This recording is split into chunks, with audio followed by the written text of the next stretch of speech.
Everybody, good morning and good afternoon, good evening. Welcome to this webinar, Reclaim the Game, how the World Cup 22 in Qatar demonstrates the urgent need for human rights-based and people-oriented international sporting events, hosted by the Asia and West Asia units of the Rosa-Luxemburg Foundation. My name is Uli Lauerhass, and it's a big pleasure for me to do this little introduction for you and welcome you. Before then we start the debate. We are really happy to have experts with a wide range of variety of perspective, experiences, knowledge on the panel for you today. And so we want to spread light on what is happening in the context of mega sporting events worldwide in terms of human rights, workers' rights, democracy, participation, and probably we click on much more other topics as well.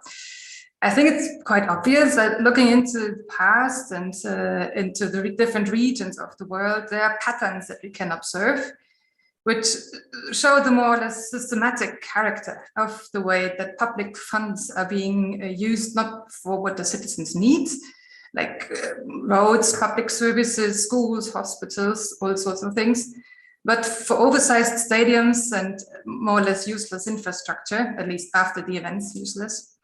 So it's basically a shift of public funds from the bottom up to the political and economic elites' pockets. This goes along with oppression of freedom of speech, freedom of press, as we have observed maybe in Sochi Winter Olympics 2014, Beijing 28 Summer and 22 Winter Olympics, even militarization in the case of Rio 2014 Football World Cup and 2016 Summer Olympic. All these examples show that, there's a lot of things are happening. Also, we know that there's expulsion of certain neighborhoods, gentrification of the cities, the example of London maybe, or UEFA Cup 2020, and of course in a lot of other places as well. And I'm not even mentioned now the striking environmental and climate damages that are related to sport events in one or the other form and more or less everywhere. To strengthen the debate on these issues, we produced a world map raising these questions, which you can see behind me. We call it Blowing the Whistle on Human Rights, and you can find the link to this online version in the chat, like a PDF that you can download. And of course, we can also send you a hard copy version so that you can also put it onto your wall. On the other side of the map, I don't know if this is easy now to show, but I try. This is the map, and on the other side, we gathered some information on workers' rights, with nicely illustrated from our friends from the collective Cinema. Thanks to you for all your work on that. Highly recommend you to order your issue. But now zooming in a little bit from the general worldwide level to the question at hand, the World Cup in Qatar in this year, it's not even 6 months now that will start. We published a brochure that I also like to show you, Reclaim the Game, what we can learn from the controversial World Cup in Qatar. You also find the link in the chat function, and you also can order it on our website in a hard copy version. A big thanks in terms of this publication to the sports journalist Ronny Blaschke, who was the mastermind behind the concept of the publication and also contributed as an author. You will get to know him in a second because he's today's facilitator of the debate. Thanks a lot, Ronny. The aim of today's debate on the World Cup in Qatar is, on the one side, to look back to the experiences that we gathered in the past, in terms of what is happening, in terms of how to protest against the negative impacts, and what lessons to learn. On the other side, we want to look ahead and find out what needs to change and what kind of human rights concept is needed for future hosts of mega sport events. What criteria of selection of the next hosts are needed, and how do we get there, and how do we get the organizing bodies like FIFA, IOC, the National Olympic Committee to become more transparent, more accountable, responsible, and in the end, democratic.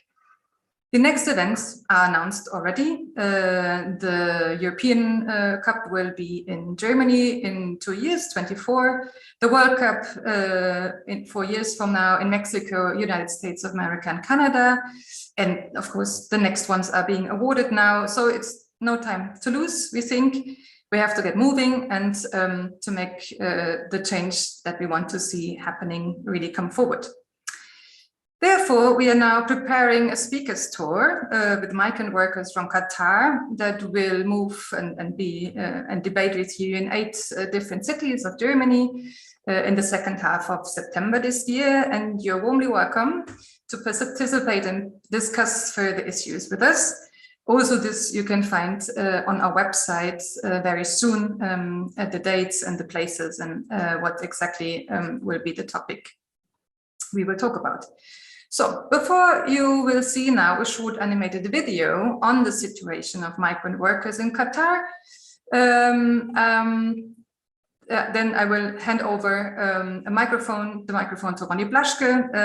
But before all this, I would like to thank my colleagues, Nadja Dorschner, Ines Bohrmeister, Jakob Littmann, and Annika Klügel for their great work to make this project happen, as well as the other colleagues from our political communication unit responsible for all the public relations works, and Caro Wedeking for the fantastic illustrations of the brochure and for our flyers. So I wish you an interesting debate.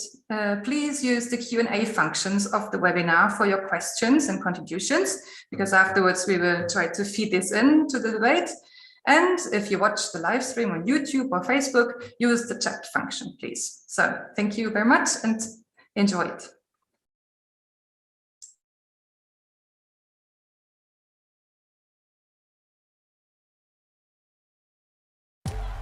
In 2010, FIFA decided that the 2022 World Cup would take place in Qatar on the Arabian Peninsula.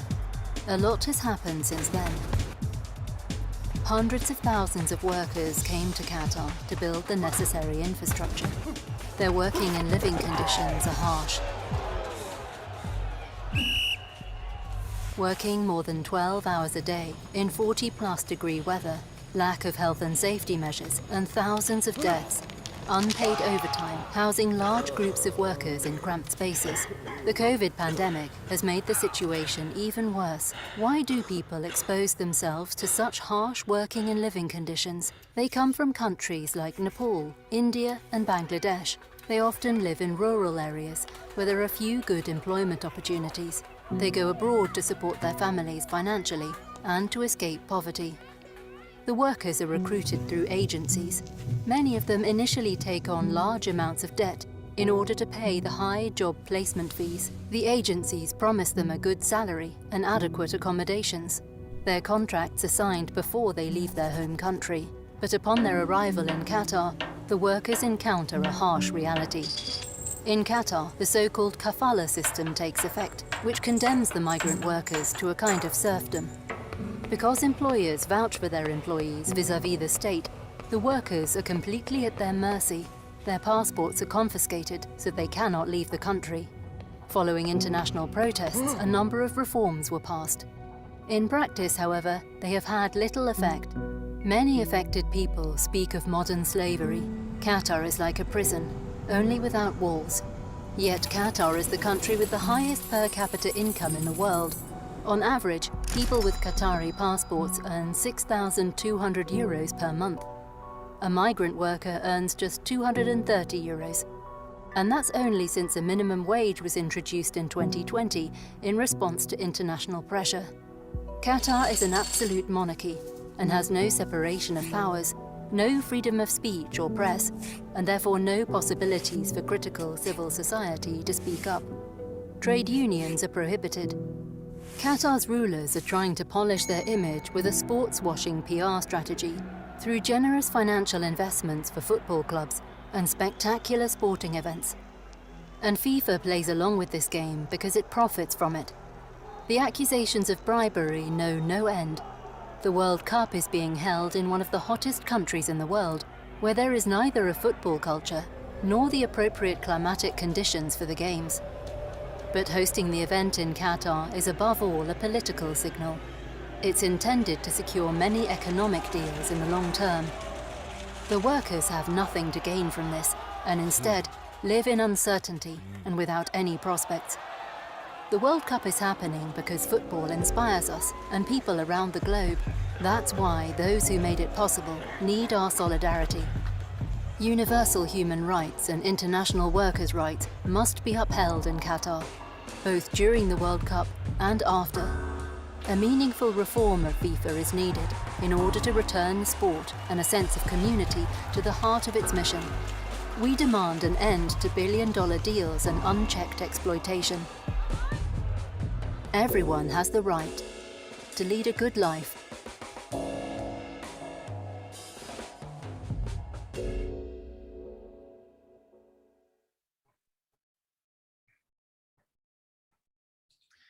Yes, thank you very much for this video, and thank you very much, Ulrike, for the introduction. My name is Ronny Blaschke. I'm a freelance journalist and book author, and from me, a very warm welcome as well to our digital panel, Reclaim the Game. Yes, we are about half a year away from what is probably the most controversial sporting event in history, the World Cup in Qatar. But not only Qatar. Qatar perhaps is the symbol of a debate in the sports industry that has been with us for a long time and will be with us for a long time to come. And how can we use sport to stand up for human rights? How can we keep up the pressure to improve migrant workers' living and working conditions? Which demands and standards need to be implemented in a concept for the next major sporting events. This is what we want to talk about, these questions. And of course, we look forward to your opinions, your questions as well. Please feel free to use the Q&A function, drop us a line, and we include your questions and your opinions later during the debate. We are very glad to have a very competent panel with different perspectives, and I'd like to introduce our 5 guests. Piara Power is with us. He's the executive director of the FAIR Network in London, which tackles all kinds of discrimination in football. Binda Pandey is with us today. She is a representative of the General Federation of Nepalese Trade Unions, GIFONT, based in Nepal. Julia Bustamante, a former member of the Olympics and World Cup People's Committee in Rio de Janeiro. She can tell us something about the previous big events, the World Cup in Brazil, the Olympics in Brazil. Miriam Zagemas, legal director and program director, business and human rights from the ECCHR, the European Center for Constitutional and Human Rights in Berlin. And Sebastian Sohns, researcher at CAPO, Center for Applied Research in Partnership with the Orient. He lives in Berlin, and he can tell us a lot about the geopolitical impact, about the Persian Gulf region, and the World Cup in Qatar. This debate will be recorded so that we can watch it again, or you can recommend it to friends and colleagues that cannot be with us today. Let's start with the debate, and I would like to take a step back perhaps and ask Julia, because to understand the present, we should perhaps take a look at history. And Brazil, became a synonym for sporting events that maybe didn't really work out perfectly. The Olympics in Rio 2016, before the World Cup in Brazil. Julia, can you bring us up to date? What long-term consequences does Brazilian society still suffer from today? Good morning. Good morning, because here's the morning. Thank you, Ronny, and everyone for the invitation. And I would say that today, Brazil and Rio, we don't have a very good legacy to speak about concerning mega sporting events. That is to say, up to today, we are a society with more inequality, more poverty, and less economic growth, and all that was promised is indeed not what we see. In fact, we believe that the World Cup in Brazil and in Rio actually served for a project of elitization of football and of soccer, and also of our society in general. Let's say we have a more segregated city, and where the benefits were directed to few people of the richest areas and more touristic areas of the city. And the negative impacts were felt by the entire population, especially racialized people, peripheral people, which suffered with the city becoming more expensive to live in, and also there's indirect impacts and also impacted directly. So we could say that indeed we have this legacy of more inequality, more segregation, and of a more militarized control of our city. We had games that were held mainly by public budget. So we estimate that there were 80% public spending and 20% private spending in the health of the games, World Cup and Olympic Games. We still have to manage these big stadiums that are not actually used by the population, that were not did not become public spaces for sports practicing by the population, but are actually today not really used and only accessed by the richest parts of the population. So by the time of the games, we spoke a lot about FIFA standard schools and FIFA standard hospitals. That's not what we see here, but we do see sports infrastructure that is not used. I would also like to say that we still live with the consequences of forced evictions. In Rio, we had about 80,000 people that suffered with forced evictions, families that were transferred for 40 kilometers or 50 kilometers distance from their houses, and they still suffer with lack of infrastructure and public transport to get to their works. We had a lot of repression for informal workers, not only violations for the workers in the constructions of the games, that we had that as well, migrant workers, and we had 10 deaths in Rio in these buildings. But we also had an impact on formal workers that had their tents and workspaces destroyed, and up to today they haven't had any compensation whatsoever. Yes, and about to make it quicker, I'm sorry, but we still have suffered with the debt that came from the games in Rio. We have a large debt of our municipality, and although we didn't have a very transparency budget during the health of the games, we estimate that up to 40 billion were spent, and up to today we suffer with a lack of budget expenditure in social policies, in education, and in health. So yeah, to summarize, I could say that billions were spent on stadiums, but not actually to build the city and to build the country around those. So we have this really rich spots where you can take pictures and the tourists can go. But if you walk just a bit away from that, you can see that hunger and poverty and inequality become a major problem in our country. So we really believe that, yeah, we spend a lot of money building stadiums, but we didn't spend a lot of money building people a better place to live and better living conditions in general. Mm-hmm.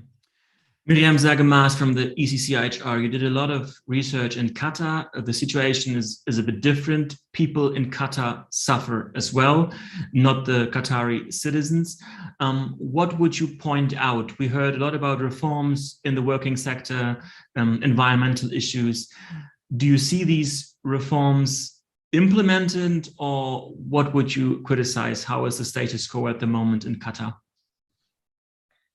Yeah, so when we did our interviews with and the research with Qatari workers, but also with unions that work with those that are returning from Qatar, there was this. It's a few years back, but back then it was very clear that a lot of the workers that are employed in the construction sites for the stadiums and so on are clearly working under conditions that can be labeled as forced labor. The ILO defines forced labor as all work or service which is extracted from any person under the menace of any penalty and for which the said person has not offered him or herself voluntarily. And I think the video very well illustrated how people come to Qatar to work there under the impression that they will be working under very different conditions than they actually do. So this is clearly forced labor. The Qatari government had implemented some new laws which were allegedly going to improve the situation, but more recent research done by others has shown that that is actually not true, and that if at all, the situations in some of the very specific construction sites have to some extent improved, but by far not in any of the other construction sites, and then the sectors like in the hotels and so on that are accompanying the preparation for the football for the World Cup. And so yes, I think we've also seen very well in the video how persons are coerced to work under these conditions due to the fact that that economically they are forced to work in this. And so this is, again, we also see on how this system of forced labor, which is really not only very specific to Qatar, but which exists in a lot of places around the world, but how that is actually very closely connected to the way our global economy is running and how global businesses are structuring their work, and how football is sort of has become part of a global business model, I would say. Mm-hmm.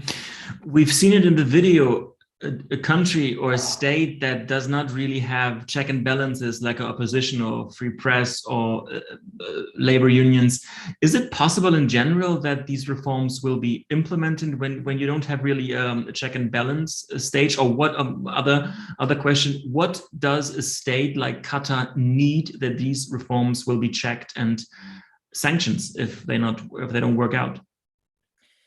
Well, the one thing that dramatically and also systematically changes and improves working conditions is the fact if workers can organize and if workers have legitimate trade union representation, because it will be themselves, the workers, and through their representatives that can very specifically speak about which conditions need to be improved immediately or in the longer term or the midterm. It's workers that know themselves the best, and they need to find ways to organize. And that is exactly, obviously, not possible in a state like Qatar. And therefore, even if the laws are improved on paper, as long as workers stay under such oppressed and surveilled situations as they do, they will hardly ever be able to actually claim their rights. Binda Pandey, we have less than 3 million inhabitants in Qatar. Only about 300,000 have the Qatari citizenship. So only 10% of the people in Qatar are Qatari citizens. And from a few countries, India, Bangladesh, Pakistan, and Nepal, many people work or are forced to work, as Miriam says, in Qatar. And talking about Nepal, I have a number from 2019, around 365,000 Nepali are working and living in Qatar. Binda, can you tell us something about the difficulties, about the challenges that especially people from Nepal face in Qatar? And how much is the state of Nepal dependent of the money that people are sending over to their home country? Thank you very much. Yeah, actually, you have already displayed that in the video. The real situation is there, and then the two of the colleagues, they have already explained. We from the G Fund, we started to work in Qatar from the 2011. Actually, that's the same year when the case was filed in the ILO.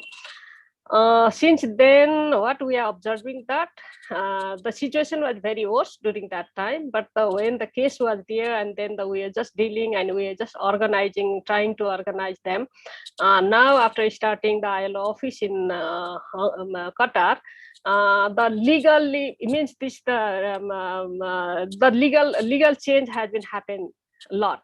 And then the what issues we are just raising as a modern age of the slavery, policy in the policy level, it has been addressed, but workers still they are facing the problem. And then, yeah, rightly you raised the issue of this, number of the Nepali workers. They were the the first in the last year, but now I think it is second or third in the bigger population in among the migrant workers in Qatar.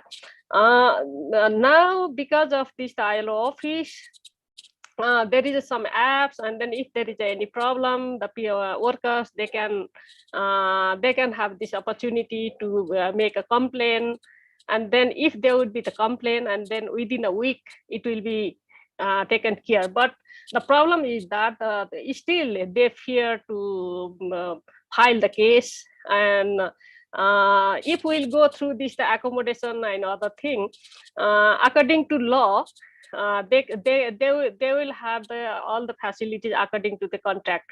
But if there is any problem getting this wage and other facilities, they can make a complaint through that apps. But they don't want to make that complaint because they have a fear that if they will be making the complaint, still they might be sent back to home country. So that they could not overcome that kinds of fear. And then regarding the accommodation also, if some of the accommodation it is run by the government company, that is comparatively good, but those the private company run accommodation, still it is very difficult. And then the working hours, still it is a long working hours, and then the working longer hour, it is not paid according to the laws. So this kind of problem is still there. And then I was just talking with my colleague who are dealing with the workers issue based in the ILO office, and then the G-Fund support group colleague also. So still they are facing the problem that though there is a legal provision and there is apps and there is some this kind of instrument, but they don't have that courage to make a complaint. And then linking with this our economy, and right now we are facing the difficulties in the country, and then we are encouraging them to send their remittance, and it is supporting our economy. But we as the Nepali, we don't believe that it will sustain longer. So we have to think another way to make our economy more sustainable, working in the Nepal. But right now it is supporting a lot from these people because they are working there, bigger number. Mm-hmm. Thank you. Sebastian Sohns is a Middle East expert. He has researched in Qatar and Saudi Arabia. He focuses on migration and geopolitics around football as well. He will publish a new book about the World Cup and Qatar that will be released in September in German. And Sebastian, I would like to ask you, Qatar in Germany, in Britain, in some states of the European and the so-called West, was criticized for a long time, and maybe the narrative changes at the moment when our vice chancellor traveled to Qatar a few weeks ago because we need some gas after the war. And the perception in Germany, or I think maybe in the UK as well, was there are no work relations. Can you tell us something about the political and the economical relations between Qatar and states like Germany and the West, and the role that football plays in this geopolitical network? Thank you, Ronny, and thank you very much for the invitation. It's a really interesting conversation and discussion. I think from a Qatari point of view, the main goal of the World Cup is to establish itself as a platform and as a network and facilitator in international politics. Qatar is a small state. It is encircled by big regional players such as Saudi Arabia, Iran, Turkey. And therefore, there was always a concern by the Qatari leadership, by the ruling family, to be threatened by external enemies within the region. And we have seen that this threat was extremely relevant during 2017 and 2021 Gulf crisis, when Saudi Arabia, UAE, Bahrain, and Egypt introduced a blockade against Qatar, which was also due to the fact that Qatar will host the World Cup. So a sports dimension was extremely relevant also for this blockade. For Qatar, establish itself as such a platform creates to some extent also security, national security, economic security. Therefore, partnerships with Germany, with the US, Qatar hosts one of the biggest US military bases in the region, investing in international companies such as Volkswagen, Deutsche Bahn, Deutsche Bank, etc. That creates leverage, and that creates also kind of an relevance on the global stage that protects Qatar in times of regional or international escalation. And that works out specifically in sport politics. The World Cup is only the most prominent example, but the investment in Paris Saint-Germain, for instance, but also the partnership, the sponsorship with Bayern Munich is part of this networking and facilitating strategy to become an indispensable international partner for so many actors, not only in the West, but also with partners that are also perceived controversially in the West, such as Iran, the Taliban in Afghanistan, the Hamas in Palestine, etc. So it's not only a pivot to the West; it's also a pivot to other actors that could create or that could bring Qatar in a position in which it has become a relevant and reliable partner. We have seen it after the withdrawal of international troops from Afghanistan, how important Qatar was for Afghan refugees. We have seen it before when Qatar hosted the talks with the Taliban regime, etc. And this is part of the whole of the global strategy of Qatar. And finally, sports can also create kind of a national identity in Qatar, but also in the other Gulf states as well, which will at the end preserve the legitimacy of the Al Thani family, the ruling family. And this is the utmost importance in all of the Arab Gulf monarchies, to preserve the political survival of the leaderships. So by hosting the World Cup, by investing in the top football clubs such as PSG or Bayern Munich, you are also aiming at consolidating the power on a domestic level and to promoting a kind of a national identity that is based on success, that is based on reliability as an international sports partner. And finally, this can create also a common, let's say, common national unity between the nationals, so the Qatari citizens, the leadership, but also the expatriates, which was a very interesting phenomenon during the Gulf Rift, when even non-Qataris were so much in favor of the Emir Tamim in supporting him as kind of a national hero who stood against external resistance or external threat and provided a symbol of resistance. Thank you, Sebastian. Piara, we talked in the past 10, 12 years mainly about the working rights, but of course there are other topics important at Qatar. There is the queer community that is skeptical, if not scared, to go to Qatar. Women's rights are not as established as in the UK or in Germany. The Fair Network tackles all kinds of discrimination before the World Cup in Russia, before the European Championships, and you rely on partner organization. But what do you do in a country where there is not really a independent, free civil society? Can you tell us a bit about your work before the World Cup in Qatar, and what would you tell gay or lesbian football fans who hesitate to go to the World Cup in Qatar? Yeah, sure. Thanks, Ronnie. Thanks, and hello to everybody for the invitation. And it's great to be part of this panel. A lot of questions there, I think, and I think there's a lot, I guess, that is going on around Qatar itself as a host of this World Cup, but also, I guess, the way in which sports organizations are increasingly reliant on states, super wealthy states, who often engage in, I think we can acknowledge that they're engaging in sports washing at the very least. They're trying to build a country brand.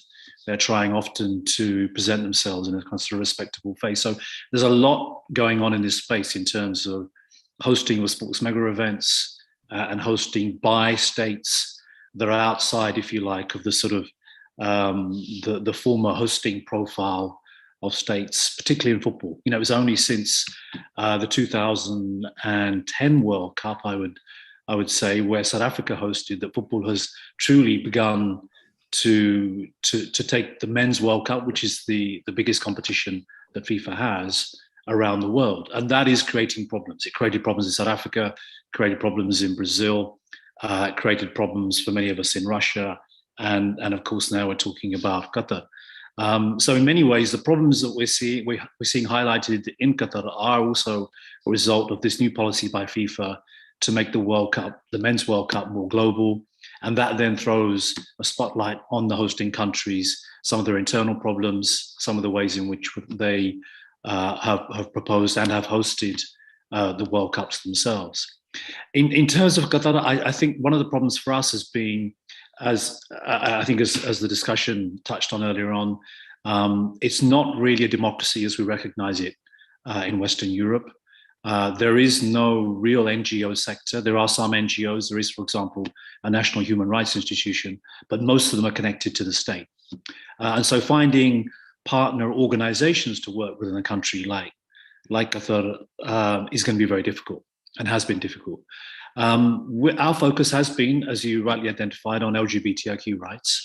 And I guess one of the issues we've had there is that the international human rights community has focused on migrant worker rights, the people who have been brought in, as has been documented already, to build the stadiums and to build the other state-led infrastructure.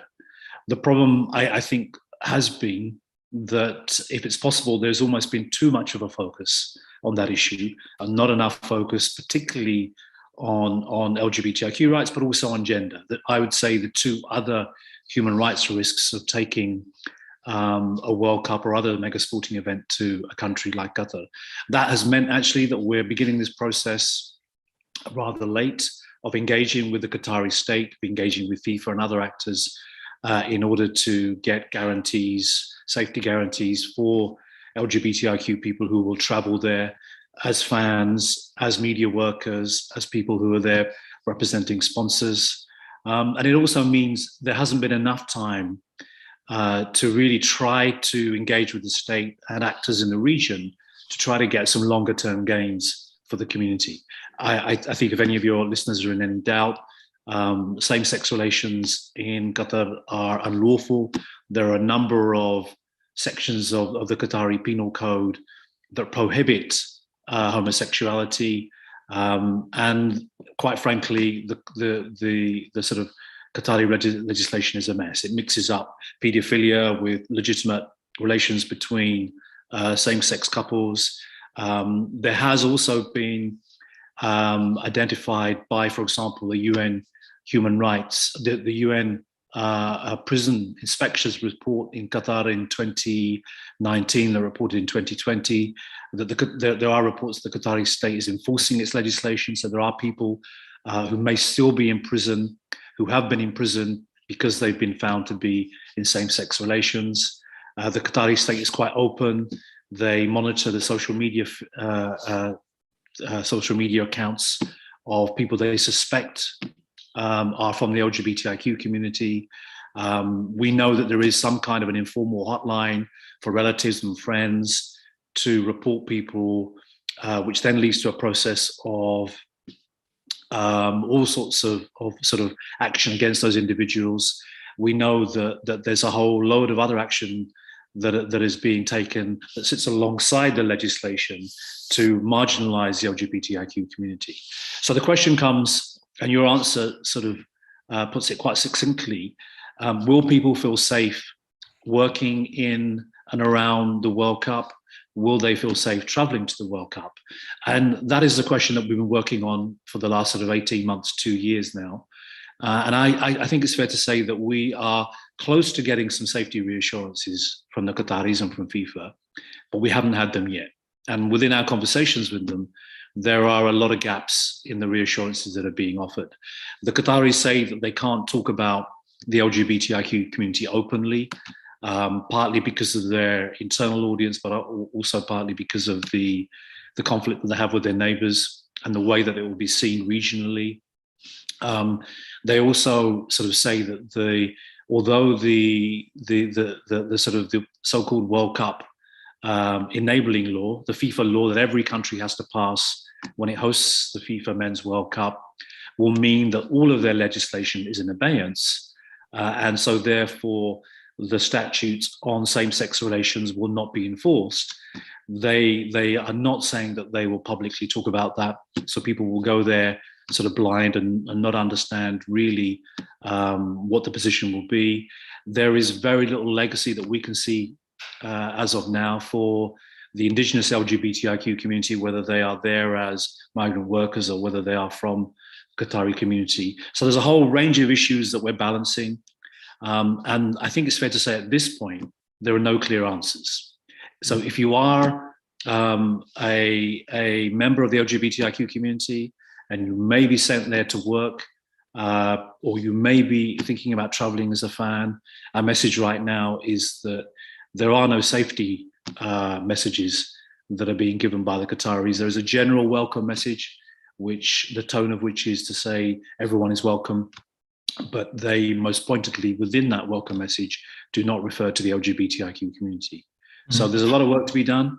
And as I say, a lot of that work has begun quite late because of the legitimate focus on migrant workers' rights, but it has left a couple of other areas of human rights risks that are unattended to so far.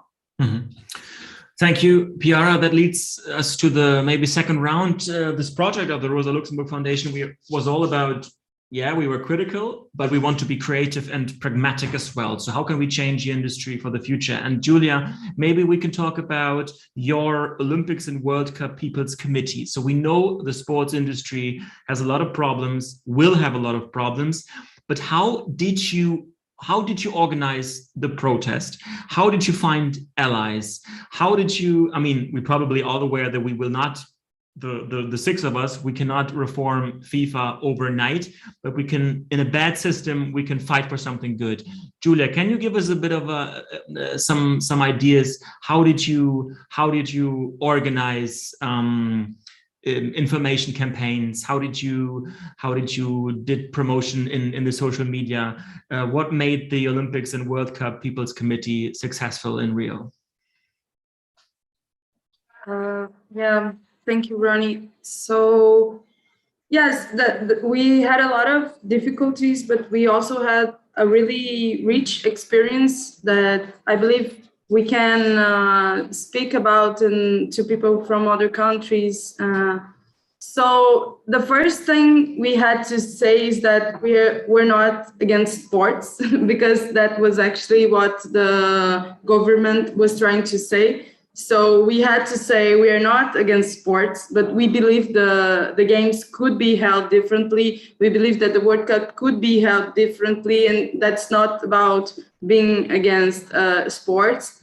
It's about reshaping them or so, and it's about ensuring that we can stop human rights violations. That was a first challenge because we had to fight a very massive propaganda from the government.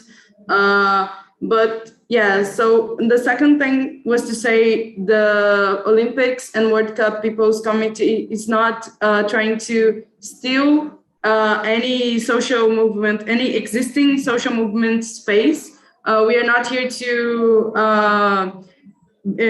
to dispout any space. We are here to make a net. We are here to make a connection between different social movements that already exist. I think that was really important as well, because what we tried to do was to show how different people that were affected by specific interventions, they all were a part of a bigger process going on. So our aim was to articulate all the movements, all the different affected people, building this net. And we said every struggle is our struggle. If you're a Black person suffering from police brutality in the favelas, if you are being evicted, if you are an athlete that lost your training space, because we had a lot of athletes that didn't have any place to train for the Olympics,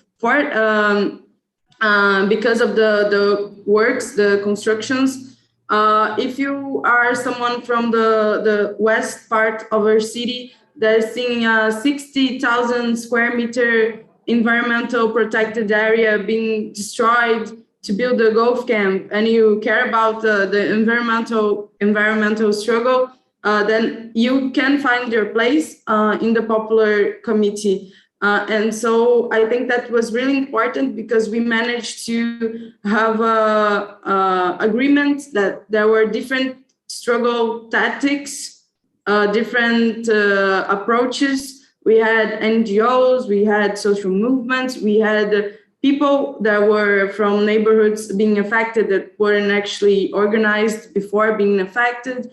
We had political parties, we had different approaches, different visions that were together in a common project of saying no to human rights violations in mega sporting context. So I think that was something that we really learned, and also to join with the public universities. So we had a lot of professors and students that participate, and that was really important, because although the main voice is of those who are directly affected, we also need the university professors and researchers backing up these movements, producing knowledge that can say that the propaganda, the government propaganda, is not true. So data was also an ally for us to say that the propaganda of the government was not true. And I think that was what made the World Cup Popular Committee, not only in Rio, we actually had a national articulations of World Cup Popular Committees of all the cities that held the games, and we also made national meetings for articulation, and also always respecting each group's perspective. And I think that was what made our struggle different, not only in public demonstrations, but also in public debates, meetings, documentaries, dossiers, and I think that was what allowed us to say that we are all connected in our different struggles. Mm-hmm. I was wondering, I mean, the awarding of the World Cup was 12 years ago. So many reports have been written, documentaries and pictures and articles, and Infantino and the FIFA survived so many scandals. Miriam Sage-Maas, the legal point of view, for example, the ECCHR, your organization. So how do we do it? How can we hold FIFA or big sports organizations accountable? Do UN and your organization Amnesty have to create a network? I think these networks, they already exist. How can you push them? Who is responsible for that? Switzerland, because the FIFA is in Switzerland. Because I often hear the question, the World Cup shouldn't have been given to Qatar. But how is the FIFA organized, right? The critical debate we have, it's not in many countries, and the FIFA doesn't only exist. So it's not only Switzerland, Norway, and Germany. So what's your idea? You can create a utopia. How can you reform the FIFA and the sports industry? Okay, I'm not sure I'm best equipped to create a utopia, but so there's, but I want to start somewhere else, and that is on the human rights responsibility of companies as such. And then the question of how could that exemplary be moved onwards to the FIFA, to organizations, because one of the problems to start with, so there has been a growing discussion over the last 15 years that actually companies, and especially multinational companies, are also considered to have obligations and responsibilities for human rights. And that they actually, not only states have the responsibility to ensure that human rights are being respected, but also companies. And here's the question. Now, how do we transfer this responsibility to our other organizations like the FIFA? And I think sort of there's the framework that has been created that is called the UN Guiding Principles. I'm sorry, I'm having a child that has a fit of rage at the moment. No worries. That this framework on business and human rights that creates actually obligations of private actors to look into their business relationships and to their not only the direct ones, but also those that are further down the chain, and analyze and ask the question, am I impacting human rights in a negative way? Am I impacting human rights further down the chain? And what can I do? And for example, as we talked about companies that might be sending their staff to Qatar, and with the implications that may have on LGBTIQ communities, it's actually something that companies already need to take into consideration when they enter into business relationships with Qatar and the FIFA. And so I think this whole notion that it's not only the classic states, it's not only Qatar that obviously has its own obligations under human rights, but it's all different other actors, as they play such a powerful role that they do in international relations, in international business. And also the FIFA has a lot of power, and therefore they must be also considering themselves as actors that have impacts or even violate human rights. Now, at the moment, it has been tried to sue the FIFA for actually labor exploitation in Qatar in Switzerland. That was not accepted by Swiss courts. It has also been tried to bring FIFA into an OECD mediation under the OECD guidelines for multinational corporations. Also, that has not been accepted. It was also, again, a Swiss entity that was responsible for handling that case.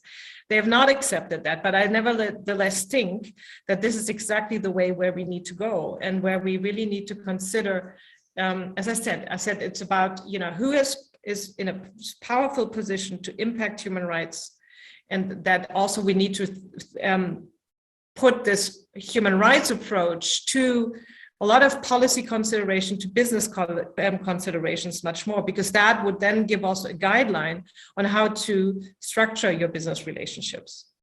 What do you think? Why wasn't it accepted? I mean, you're professionals, right? You wouldn't sue someone if you wouldn't think it might be successful, or at least it would go to court. Is the FIFA too powerful, or was it for you was a symbolic gesture? We as ECCHR, we didn't do it really. It was someone else who did it. But well, I think it was exactly the right move, and I would hope it's already a couple of years ago, and maybe by now the dynamic would have changed. I think, again, we can't forget that Switzerland also is a very conservative place, and especially Swiss courts are very conservative. But I think yeah, as we are moving ahead with this concept of corporate responsibility, the question is, when can we move this to FIFA? So football clubs as of now, or the FIFA as itself, is, as far as I know, considered a non-profit organization, right? So they are not a business entity. That was one of the formal reasons why the OECD contact point wouldn't accept the complaint, because as I know, we're only dealing with multinational companies and not with the FIFA. That's one of the formalistic notions. But I also think, again, I've heard of, for example, the investors community is quite concerned about football clubs like Bayern Munich and their strategic cooperation with Qatar, because they do also consider about finance institutions do quite some human rights due diligence in the sense of, where are we investing our money and what are at least the reputational risks that come with that. Mm-hmm. So I think if I would hope that there is some momentum to actually eventually pressure FIFA, but also football clubs in the end to consider their human rights implications. Mm-hmm. And the next step is obviously, I think, the question, which is, again, it's quite similar in the sports world to also the considerations that companies do need to take. How far and how close do we want to collaborate with? Do we want to collaborate with states that have such a bad human rights track record as Qatar? And I think in the business community, there's this constantly sort of this, how close do we cooperate with China, for example? And what are the human rights standards that we are still keeping up, that we're expecting to say, well, if we come here, those are the standards we're expecting in terms of how facilities are being built, how workers are being treated, how civil and political rights are being respected when we enter into this business relationships. And I think this dynamic of trying to get, I think Western actors are not sticking up to some human rights frameworks mm-hmm. closely enough. Yeah. Okay. Binda Pandey, when I was in Qatar twice for a longer period of time. And then when I was walking, for example, on Friday or Saturday morning in Doha, I see many people from India, Bangladesh, Nepal playing cricket. And not many of these of the workers, I think, are really interested in football. We very often talk about the working condition, but how about the integration of Nepalese, for example, in Qatar? Do you see progress within the society, within the government, within the various and sometimes the various ministries that sometimes compete? Do they really want to integrate people from India, from Bangladesh, from Qatar into their society? Why would they build a country and a city if they only have 300,000 people? So I always wonder, why do they build a country when they don't integrate their working migrants? So what can be done to create a diverse society that maybe can identify with Qatar? Is there something done, and what can be done in the future? Okay, it is very good question actually. The migrant community actually they have their own society, and then they have their own collaboration, and within the this migrant community, and then I think this integrating with the local people and then the local authority, it is not that easy. But among the Nepali, there is a lot of different kinds of the organization, and then they have that kind of relation, and especially the different support group, they have they are extending their relation with the other Nepali group, as well as nationalities group from the other country, especially in the South Asia, and then Philippines and those countries also. So they have a very good integration among them. And when you were just talking about this, the different games they are organizing, and then annually they have this regularly, they organize that kinds of program within a country and then sometimes across country also. And especially the migrant organization, sometimes during the national day of the Qatar, some authority they try to communicate and integrate some of the activities with the migrant group also. And especially this relating with the after this, deciding the having World Cup in Qatar. So this kind of activities is accelerated, and yeah, now they have a better in compare with the the previous time. They have better cooperation, and then they have collective work among the different nationalities of the migrant workers, and then not only the migrant workers, and then the migrant people who are living in Qatar with the business and some other profession also. So what you mentioned earlier, that cricket, football, and some other activities, it is not only the other community, even this the migrant workers community. They also come together, and then they integrate with the other professional people, and then they try to be together. But taking up this the workers' right issue, they raise the issue, but some of the group, they are not very much interested to take up these kinds of issues. That is the situation. And then whatever thing is the games and other activities, it is not only the others, even the migrant workers, they are very much involved, especially from the Nepal side, I can say. Mm-hmm. Sebastian, another topic I would like to touch is the sports culture. We have in Qatar, in other countries of the Persian Gulf region as well, one of the highest rates in obesity, depression, because especially women are not as physically active as, for example, in Western society. Do you think that the World Cup can change something? Qatar has the Aspire Academy, for one of the best sports academies, but the day-to-day sports culture with gyms, with pitches, with cycling roads, does it exist, or is the World Cup a starting point for that? I think it has become a starting point, not only for Qatar, but for the whole region. So for instance, the small Gulf states such as Qatar or the UAE, they have a very, very small national population. So of course, sports can play a role, but it's not as important as, for instance, in countries such as Saudi Arabia. And what we are seeing there in the last couple of years is a tremendous change when it comes to community sports activities. Of course, most of it is driven by the state because sport has become an integral part of identity construction. It is not only for health reasons that sports needs to be promoted. It is also for creating a national unity, national identity. And this is promoted by the Saudi Crown Prince, Mohammed bin Salman. This is also promoted by Emir Tamim in Qatar and by Mohammed bin Zayed in the UAE. As cornerstones of their identity construction policies.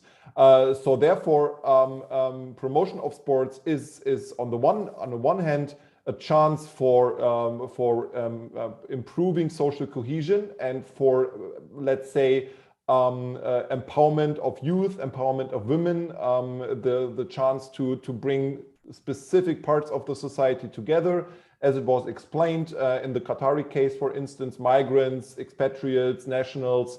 So in runners groups, in gyms, in other facilities, that can become possible. But on the other hand, it is an instrument for a political, let's say, it is an instrument for power consolidation. And we need to take this into consideration. Of course, the social transformation in all the Gulf states is related to sports, it's related to entertainment, it's related to education. And this is promoted by the so-called development visions in all of the Gulf monarchies. But on the other hand, it is again aiming the goal of the leadership to preserve its own legitimacy and consolidate its political power. So currently, when I was in Saudi Arabia a couple of weeks ago, I had very interesting conversations with, let's say, civil society actors, if you can call it in the context of Saudi Arabia, but of course, philanthropic organizations, civil society organizations, individuals that have created sport activities, sport events for individuals on a very low profile level, and so far there is no much control by the state.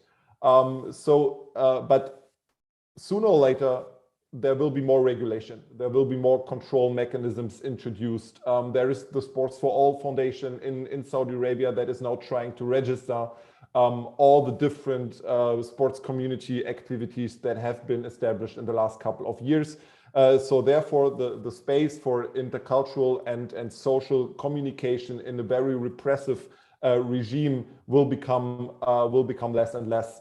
But at the moment, and I think this is also an opportunity for us in Germany, but also in Europe, at the moment there are very interesting players that we could and we should engage with in joint project implementation, but also just to know more about that. So at the moment, there is still a lack of knowledge about sports community efforts in the Gulf states. Maybe Qatar, maybe the situation in Qatar has been tackled a little bit more due to the World Cup, but in other Gulf countries, not only in Saudi Arabia, but also in Oman or Kuwait, for instance, very interesting examples. There is a need to do much more research on this, let's say, sociological field that can also explain to us a little bit more what the social transformation is looking in those countries and societies.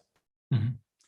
Chiara, Germany and the UK are probably the countries where the masters of campaigning in football are, right? You have so many campaigns, but in all the anger, all the frustration, what does it bring if the migrant workers in Qatar do not hear something about it? So what would you recommend in the last 6 months before the World Cup? In Germany, for example, there is a movement called Boycott Qatar. There will be alternative football tournaments during the World Cup. There will be other kinds of formats.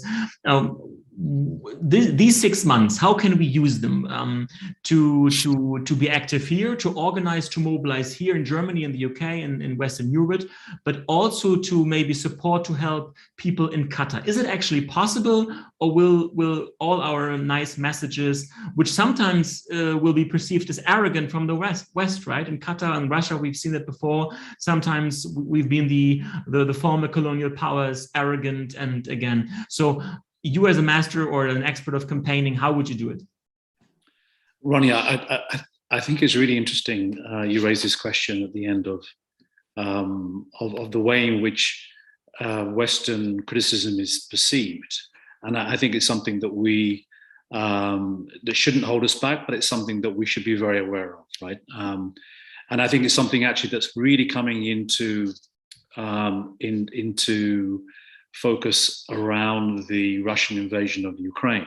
If you look at attitudes to that around the world and the way in which people are responding to that. And I do keep coming across this perspective from within Qatar and the region, that actually there's a degree of Orientalism at play here. If we weren't Arabs, if we weren't rich Arabs, that you in the West would not really be focusing on us in the way that you are. If we had a host country in Europe, which was, equivalently wealthy as a whole, I think Qatar is obviously the wealthiest country per GDP per head, but if there are other wealthy countries hosting in Europe, we wouldn't have the same sort of focus. And that's a question we constantly have to rebuff. The other question is the question of culture of the region. Are we imposing a Western European culture upon them? So all of these are questions that we're having to deal with, because in the end, I think that we also see the opportunity that an event like the World Cup provides, which is to set international standards for an international tournament. And that then allows us to judge all nations the same. And through those setting of international standards, of course, we're looking at international standards of human rights.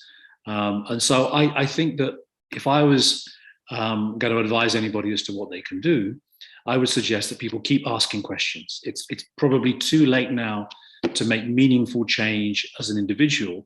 But if you continue to ask questions, if you continue to hold your own governments to account, your own football associations to account and support the sort of activism that is going on, that is probably the best that can be done. I mean, I think the sort of, around us, we have these sort of questions of hypocrisy. You mentioned the visit of the German Chancellor to Qatar. The British government have long established links to Qatar. Many Western European states have similar links. Many of them want to do business with the wealthiest country in the world. And for many of those governments, those business interests come before human rights mitigations. And I think that's the big problem that we have now. I think that the situation that FIFA finds itself in is a little bit different to the situation that FIFA found itself in when they voted for Qatar to receive the World Cup. Previously, and these are the sort of small changes we need to make sometimes to have a big impact. Of course, sometimes the changes need to be more structural and bigger. But when in 2010, the Russia World Cup and the Qatar World Cup were awarded together, it was the FIFA Executive Committee, a small grouping of individuals, all of them men, who voted on who would host the next two World Cups. Now, of course, every single FIFA association, 211 of them, vote for who the next host will be. And that is the basis of the awarding of the 26th World Cup, the USA, Canada, Mexico. So we are moving very slowly towards more democratic processes. FIFA also is now doing more diligent sort of human rights checks on its responsibilities, but those responsibilities are also quite tightly defined. They are defined to the building of stadium infrastructure, and then other infrastructure that they would define as directly related to the hosting of the World Cup. They don't look at, for example, the transportation system in a country like Qatar. They don't look at the airports. They don't look at the hotel infrastructure. So we are moving forward, I think, with FIFA. There are more democratic processes at play. There is a greater focus on human rights. And at the same time, I think we need to make sure that we are challenging our own governments and our own football associations to do what they can. If we had the Scandinavian FAs who have been very outspoken on Qatar, the English, the Scottish, the Welsh, the Irish, the Germans, the Dutch, the sort of Western European progressives, so to speak, if those football associations were to begin to address issues when a World Cup or other competition is begun to be hosted, in the run-up to the sort of 5 to 10 year run-up period, we would see more change, more diligence being used by whatever sporting association is involved in that, whether that's the UEFA as the host of the European Championships, or FIFA for the World Cups, or the ROC for the Winter and Summer Olympics. But in the past, we just have not seen that. So I think for many of us, that has to be the goal, right? We're seeing a lot of athletes who are becoming very active, but for many of those athletes, their activism stands as a moment in time, and it's not carried through by many of us through a kind of an organized plan. I think that's the sort of focus that we, as activists, as concerned people, as human rights enforcers, really need to be looking at. I'll look on the watch, and we have maybe 10 more minutes, and let's have another brief round, and I include some questions from the audience. Julia, let's start with you. Looking back on your campaign, on your activism, what would you do differently, and how were your experiences with FIFA? You probably did approach to FIFA or to the Brazilian Football Federation, Latin America. Did they listen to you, or did you have to pressure them? Did you have to be loud? So how was your experience with FIFA? Did you think you might have changed them a little bit, or was it all for nothing? So what's your take in Brazil? Well, I definitely don't believe it was for nothing, but I think that we still are looking forward to see many of the changes we have wanted to see. That is to say, we haven't seen them yet. For us, it was important yes, to tackle the international organizations, but also the Brazilian government that was indeed what our representative elected government that was supposed to defend our rights. And I think that from 2014 till today, I think we have seen some difference. We have seen efforts to build guidelines, to build principles that should be followed. And I think that's something that we are a part of. We believe that we were also a part of this larger movement that says that the mega sporting events can be different. They can be done taking the population into consideration and listening to the population. But till this day, we haven't actually seen that. We have seen people that have said, no, we don't want our country, our city to help hold the games, but we haven't really seen the difference. But yeah, I think that our message was sent. We believe that, so we can say that we had an effect. But okay. Yeah, but we're still looking forward for the real change to happen in future games, and we hope that other people don't suffer as much as we did. Yeah, thanks. Miriam Sagemas, there was a question about the international networks that already exist to connect activists. What organizations would you point out, and maybe to add, what kind of tone is necessary? Pressure seemingly doesn't really work. Do we have to be more charming to reach the ruler in Qatar, or do we have to blackmail them economically? So what kind of tone do Amnesty, EC, your organization, Human Rights Watch, would sometimes compete for attention, for publicity? Do they have to work efficiently together? So maybe some final thoughts of you for the activism. Well, I think what is an effective way is to target the Western actors that are closely linked to the Qatari government, right? And to hold them accountable to normally the standards that they themselves adhere to, or they claim to adhere to. That's at least my experience when you look at companies, no? So, and I think to pressure those companies that do business with Qatar, to pressure, I think it still makes sense, and we should not stop pointing FIFA out to the human rights problems and to this idea of that they could be considered to be closely connected in a way that actually may cause responsibility. I think just because one or two cases have not been successful doesn't mean that this still should be working together. And then in terms of which networks, well, we are not at ECC, we're not really working like Amnesty International, Human Rights. We're not such an international organization, but I think what is is important is to connect the struggles. So I think to connect the struggles of workers that in Qatar, and to connect the work of organizations like Bindas, those unions, and to connect them with those that are organizing and the activists in Germany or in Europe that are actually targeting their football clubs. I think that's what we need. We need more alliances where the local struggles are connected with each other.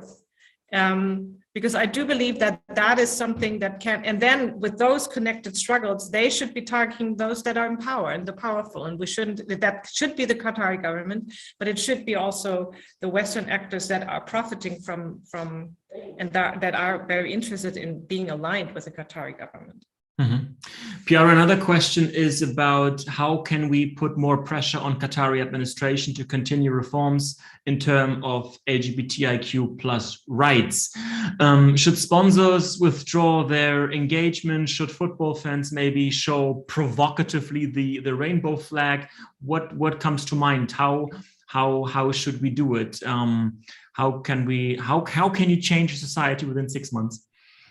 Yeah, I think in terms of the rainbow flag, we have managed to get some agreement that the flag will be accepted and not removed. We were told some years ago that it was not an acceptable public symbol in Qatar, but I think we've made some progress on that. So if you're going, by all means, please use it inside stadiums, outside stadiums. It's a small symbolic gesture, but nevertheless, it's meaningful. I think in the end, what we have to do is also recognize the reality of the situation is that if we can make some change in Qatar, and this is what I know that the ILO, BWB and labor unions have argued, is that they have focused on abolishing the kafala system in Qatar and now looking at the legacy of reporting mechanisms for workers in the state. If they can do that in Qatar, then they can take that and achieve more in terms of labor rights in neighboring states, in the Middle East region as a whole, but also in the Gulf region. So I think for us, just bear in mind that the more we can do in the next 6 months, as difficult as it may be, may well lead to some change that others in the region are then also looking at and thinking about how they also could maybe adopt some of those changes. It's going to be tough, particularly on an issue like LGBTIQ rights, but I do think it's important. And I think there have been some interesting sort of developments given the context of the region. And some of those developments, I hope, can give us sort of a platform to do more work in the region, can give those that are active in the more populous states in the Arab Peninsula, give sort of food for thought to people, get them active, get them creating change. I mean, I think one of the really interesting things we've seen recently on gender empowerment, for example, in countries like Iran, countries like Saudi Arabia, and then the sort of interaction of gender empowerment, the health agenda, and then sport gives us something to sort of draw on. It's very tangential. It's not directly related to human rights necessarily, but it has an impact nevertheless. And I think those are the sort of gains that we can make going forward. Mm-hmm. And Sebastian, maybe one final thought of you. We have the World Cup in Qatar. We have Saudi Arabia buying Newcastle United. We have 3 Formula One races in the Persian Gulf region.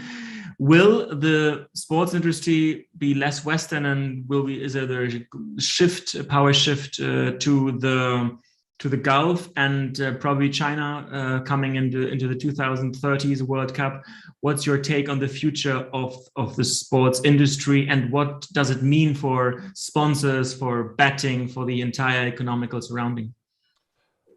I think we need to take 2 dimensions into consideration. The one is that specifically the Gulf monarchies, they will be interested in hosting big sport events even after the World Cup.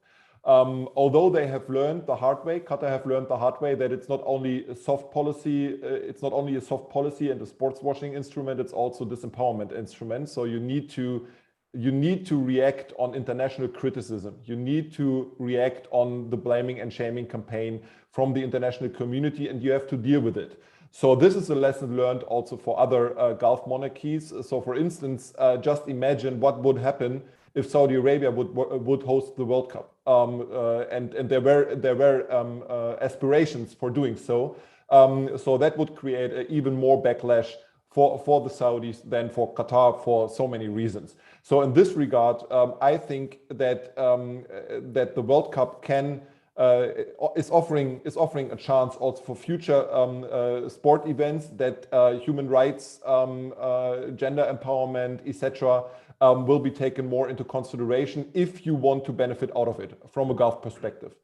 On the other hand, I think the second dimension is how FIFA and other global sports associations, federations want to be considered in the future, and how they want to act. So if there is a will to make it a little bit more down-to-earth events, and to not only, let's say, demand from the hosting countries to build new state-of-the-art stadiums, if this will not change, then of course the only option will be to host those mega events in countries that can afford.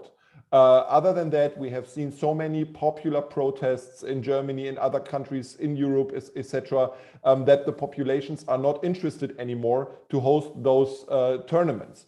And therefore, I think this is a question that FIFA and IOC and others needs to answer. And hopefully the discussion and the debate about Qatar is pointing into the right direction, that sooner or later it is not in the interest of the supporters, and therefore it is also not in the interest of the sponsors, and at the end also not in the interest of the FIFA to host World Cups in countries that are facing so much criticism. That is at least maybe a naive and a too optimistic perspective, but I think the debate about Qatar goes into this direction, and hopefully we can see a much more transparent and a much more, let's say, value-oriented approach when it comes to the whole process in which countries World Cups and other sport events will take place.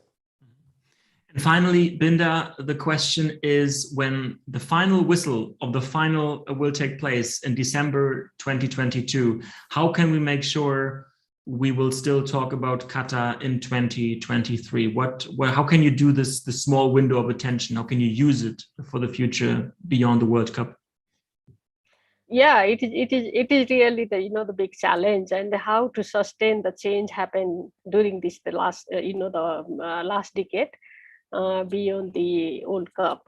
So in that regards, I have only the two things. One thing is the whatever network and whatever action we'll be doing. So we need to link it up with the migrant community in the Qatar. So only in that case we can continue this, and we can continue in the dialogue.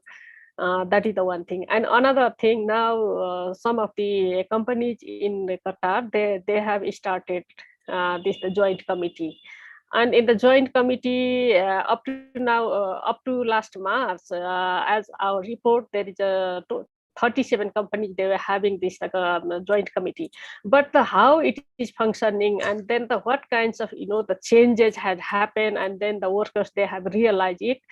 We haven't had chance yet to interact with them, especially with this the workers representative. So if we could have the one round of the discussion with them, and then listen to them, so based on this the ground reality and the ground experiences, then we could move ahead. And the final point is only the pressurizing from outside, and then some campaign organized from the outside. It would be very difficult to make a change and then sustain that. So we have to focus on this, the migrant workers, migrant community who are really functioning within the Qatar, and then they are living there, and then that they are fighting for their right, and then they are campaigning for their right. So we have to work together with them. Mm-hmm. Thank you very much. You can take a closer look in the brochure of the Rosa-Luxemburg Foundation or the world map. You can go on the website. There are a lot of articles, a lot of content produced. You can, of course, go to other NGOs, to Amnesty, to Sebastian's Kappa, to FAIR, to the ACCHR, to many other organizations that collected knowledge and contacts. And yeah, you can take a look at the chat. This debate is recorded, and if friends of yours, colleagues of yours couldn't see it, please spread it to the world. I thank you very much for your expertise, for your time, and I'm very sure we will follow up on that in the next weeks and months to come. Thank you for your attention, and have a good day wherever you may be. Bye-bye. So thank you, Ronny, and thank you, Rosa-Luxemburg Foundation, for this opportunity. So thank you very much. Very good evening. Bye-bye.